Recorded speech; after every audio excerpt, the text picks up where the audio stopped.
और ख़ास तौर पर इसमें वंशावली की जो समस्या है वो सबसे ज़्यादा जटिल है। के द्वारा बताया जा रहा है कि स्वयं से आप वंशावली बना लीजिए और किसी जनप्रतिनिधि से सिग्नेचर करा लीजिए। पंचायत वहीं पंचायत सचिव, एक ही परिवार की वंशावली, एक आदमी को किसका वंशज हूँ, मेरे हिस्से कितनी ज़मीन आ रही है, वंशावली होना बहुत जरूरी। ज़मीन से संबंधित ही मर्डर हो रहा है या जो कुछ हत्याएँ खतियान मांगा जा रहा है सर्वे के लिए, पर्पस 2 भरने के लिए, लेकिन खतियान के साथ साथ रसीद भी मांगा जा रहा है। चीज़ आ रहा है कि सर्वे का काम रुक भी जाएगा, आगे भी चलेगा, नीतीश जी इसको रोक देंगे।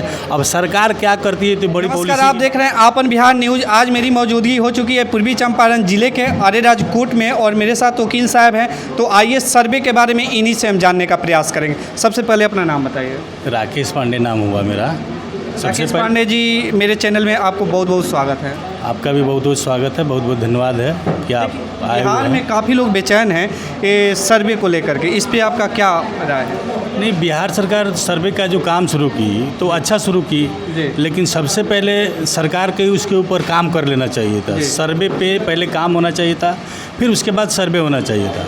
कारण कि पब्लिकली जो लोग हैं इधर उधर भटक रहे हैं, बहुत सारी जानकारियाँ उनको नहीं है और समाज के जो अग्रिम व्यक्ति हैं वो अपना काम कर रहे हैं। जो पिछड़े लोग हैं, मतलब कि समाज से बाहर नहीं निकल पाते हैं, अंचल ब्लॉक मुख्यालय नहीं जा पाते हैं, उनके लिए काफ़ी परेशानी हो रही है। और ख़ास तौर पर इसमें वंशावली की जो समस्या है वो सबसे ज़्यादा जटिल है। उस पर भी सरकार को अपना हैंड देना चाहिए था। जी, वंशावली में ये देखा जा रहा है कि सर्वेयर के द्वारा बताया जा रहा है कि स्वयं से आप वंशावली बना लीजिए और किसी जनप्रतिनिधि से सिग्नेचर करा लीजिए, साइन करा लीजिए। लेकिन अगर स्वयं से कोई वंशावली बनाकर जनप्रतिनिधि के पास जाता है तो वो लोग बताते हैं अफिडेविट वगैरह करा कराओ, उसके बाद हम सिग्नेचर करेंगे। सही बात है। मान लीजिए कि आप अपने से वंशावली, मैंने एक कोर्ट में देखा, मैं कोर्ट में एक बहस चल रहा था तो वहीं सरपंच साहब, वहीं पंचायत सचिव, एक ही परिवार की वंशावली, एक आदमी को उसमें मृत घोषित कर देते हैं और एक वंशावली उसमें 2 वंशज जना देते हैं। तो ये गलत बात है,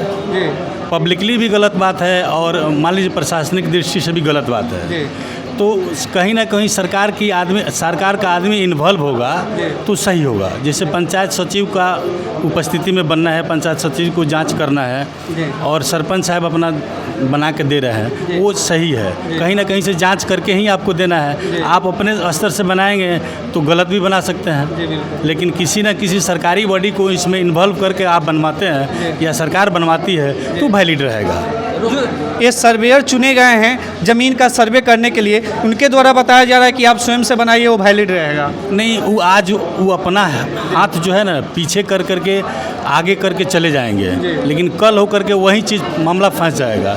वंशावली परफेक्ट रूप से होना चाहिए कि मैं किसका वंशज हूँ, मेरे हिस्से कितनी ज़मीन आ रही है। वंशावली होना बहुत ज़रूरी है, लेकिन वंशावली गलत होना ज़रूरी नहीं है। वंशावली परफेक्ट रूप से सरकारी बॉडी इसमें इन्वॉल्व होना चाहिए और जांच प्रतिवेदन के आधार पे वंशावली बनना चाहिए। स्वयं का वंशावली बहुतों जगह गलत पाया जा रहा है, जैसे हम लोग के भी सामने बहुत सारा गलत जो आ रहा है। इसमें सरकार को एक वंशावली के स्तर पर सरकारी बॉडी दे देना चाहिए। जैसे चुनावों में एक पर्सनल व्यक्ति दिया जाता है, वो उसी तरीके से एक बहुत बड़ा सर्वे हो रहा है।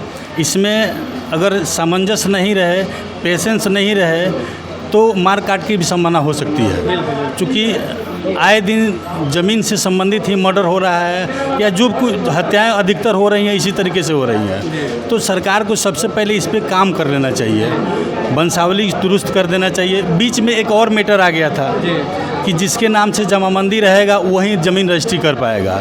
तो समझिए कि आपके चैनल से मैं बता रहा हूँ कि मेरे बाप दादा, अच्छा अन्य के बाप दादा के नाम से जमाबंदी चला आ रहा है और मुझे तब मेरा तबीयत ख़राब हो जाए या मेरी बेटी की बहन की शादी करना हो, ज़मीन ही एक ऐसा चीज़ है जो ज़रूरत पर काम आ जाता है, तो बेच के हम बेटी की शादी करें, तबीयत में लगाएं। लेकिन अगर जमाबंदी मेरे नाम से कायम नहीं हुआ तो मैं नहीं बेच पाऊँगा।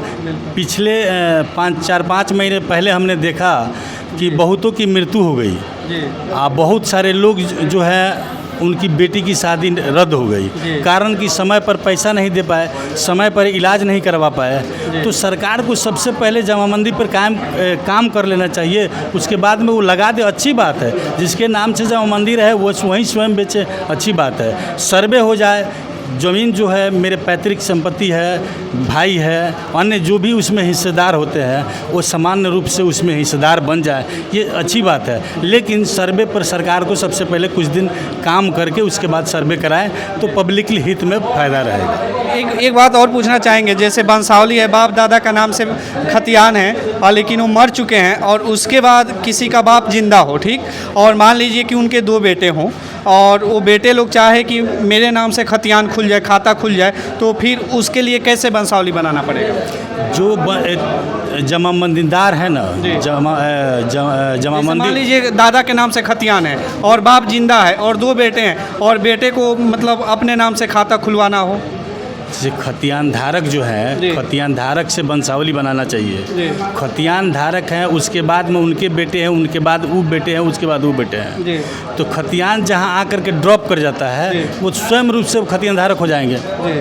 तो बंसावली उसी तरीके से बनना चाहिए, जहाँ से खतियान शुरू हो रहा है वहीं से बंसावली बनना चाहिए और आके जहाँ समाप्त होता है, जिसको मतलब खतियान में नाम दर्ज कराना है या जमाबंदी उनके नाम से ट्रांसफ़र कराना है, वहाँ समाप्त हो जाना चाहिए। जैसे इस सर्वे में खतियान मांगा जा रहा है सर्वे के लिए, पर्पस 2 भरने के लिए, लेकिन खतियान के साथ साथ रसीद भी मांगा जा रहा है। कुछ लोग रसीद मांग रहे हैं सर्वेयर लोग और कुछ लोग कह रहे हैं सिर्फ खतियान से सर्वे हो जाएगा। इस पर आपका क्या राय है? नहीं, देखिए, मजबूती तो रसीद से ही भी होना चाहिए, खतियान भी होना चाहिए और खतियान आपका जमाबंदी कायम हुआ होगा खतियान के, तो जमाबंदी जब कायम होगा तो रसीद कटा होगा, तो रसीद होना अनिवार्य है। जमाबंदी के साथ साथ रसीद भी होना अनिवार्य है, साथ साथ बंसावली भी होना अनिवार्य है। काफ़ी लोग घबरा चुके हैं, इधर उधर भटक रहे हैं कि कहीं ना कहीं मेरा ज़मीन सरकार ना जोत ले, इस पे क्या कहना चाहेंगे? नहीं, सरकार कैसे जोत लेगी? सरकार का काम है काम कराना, काम करा रही है। पहली बार सर्वे का काम मतलब कि हम जैसे लोगों के रीजन में हुआ है तो ये अचंभव की बात आ रही है। लोगों को लग रहा है कि बहुत नया चीज़ आ गया, मेरा ज़मीन कोई और ले लेगा, सरकार ले लेगी। ऐसा कुछ नहीं है, टाइम पीरियड अभी है, सरकार समय और भी आगे हो सकता है कि देगी। आप लोगों के चैनल के माध्यम से अभी बहुत सारा चीज़ आ रहा है कि सर्वे का काम रुक भी जाएगा, आगे भी चलेगा, नीतीश जी इसको रोक देंगे। अब सरकार क्या करती है तो बड़ी पॉलिसी की बात है, सरकार क्या करती है उस पर निर्भर करता है। चलिए, इतना समय देने के लिए आपका बहुत बहुत धन्यवाद। आपका भी बहुत बहुत धन्यवाद। अभी हमारे साथ वकील साहब थे और इनका बात कैसे लगा आप लोग कमेंट करके बताइए। फिर मिलते हैं नए वीडियो के साथ, तब तक दीजिए इजाज़त। जय हिंद, जय भारत।